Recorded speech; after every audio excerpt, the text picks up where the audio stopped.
Welcome back to M. Connors CPD Presents Criminals Who Did Not Think This Through. Today's episode comes from Maryland. Thought I was going to say Florida, but nope, Maryland, which is exciting because Florida finally let somebody else have a turn.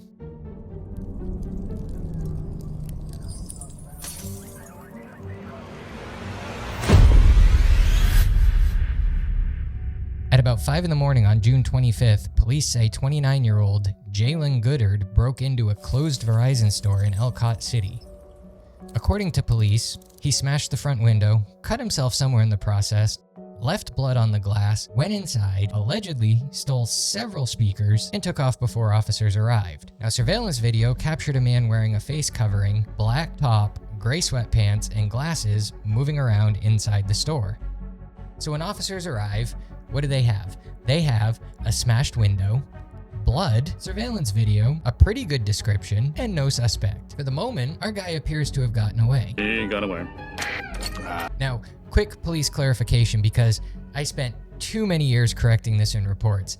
This is a burglary, not a robbery. Nobody was inside. You burglarize a building.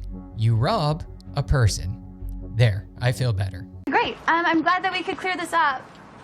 So anyway, one of the officers investigating the break-in is Private First Class Luke Buchanan. Now remember Buchanan because Jalen is about to make this man's investigation significantly easier.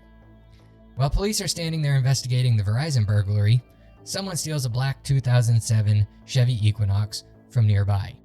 And the Equinox belongs to, you guessed it, Jalen. That sucks. Yes, police say that while Jalen was allegedly burglarizing Verizon, someone else, apparently, stole his vehicle.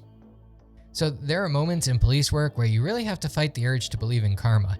This, my friends, is one of them. Now Jalen has a problem.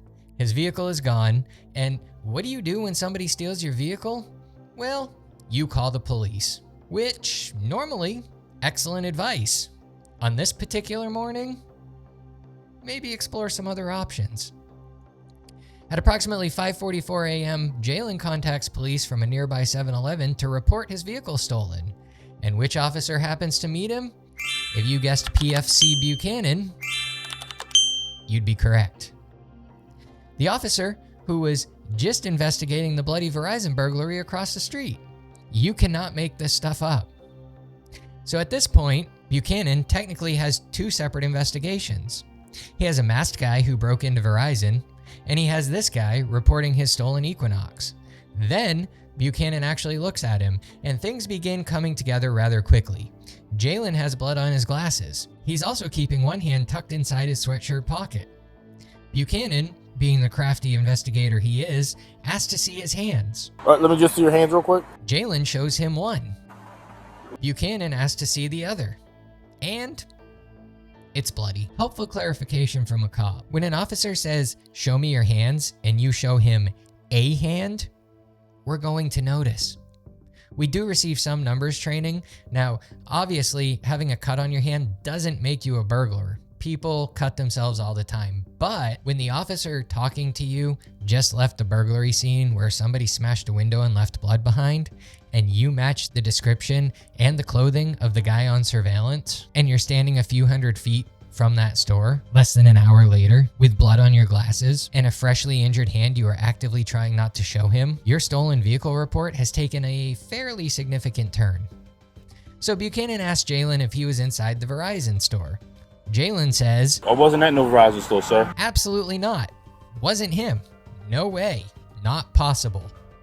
And now, whoever edited the video for the Howard County Police Department deserves some recognition here because immediately after Jalen denies being inside, the video cuts to surveillance footage of the guy inside Verizon. I promise to God. Black top, gray sweatpants, glasses. It's beautiful.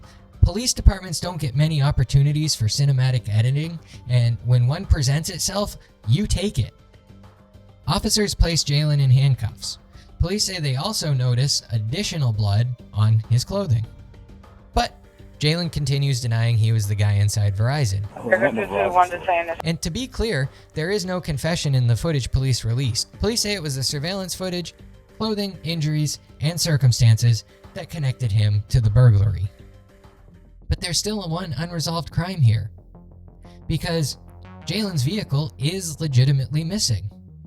And eventually, while he's standing there in handcuffs, the full gravity of what has happened appears to hit him.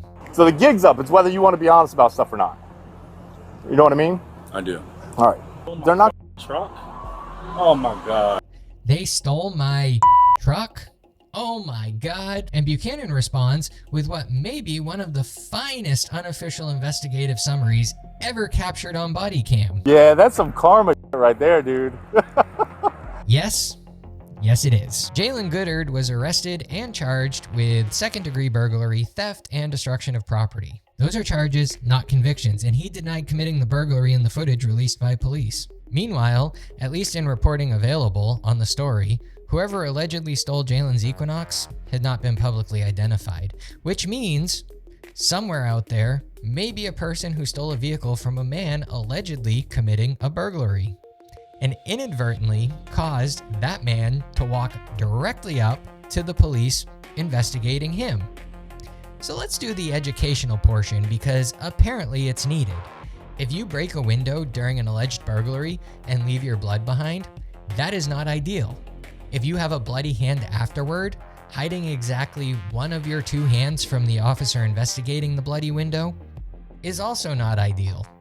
If your getaway vehicle gets stolen while you're allegedly committing the crime, take a moment. Really think through your next move. Walking up to the officer investigating the crime you allegedly just committed and introducing yourself is generally going to accelerate the investigation. And finally, a general life tip from law enforcement. If you allegedly commit a burglary and someone steals your getaway vehicle while you're doing it, you're allowed to be upset. You're allowed to call the police. You're even allowed to report it stolen. Just understand that if the police are already across the street collecting your blood, this may be one of those rare situations where customer service works too efficiently.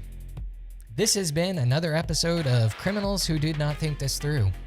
Florida, you're officially on notice because Maryland is making a run for it.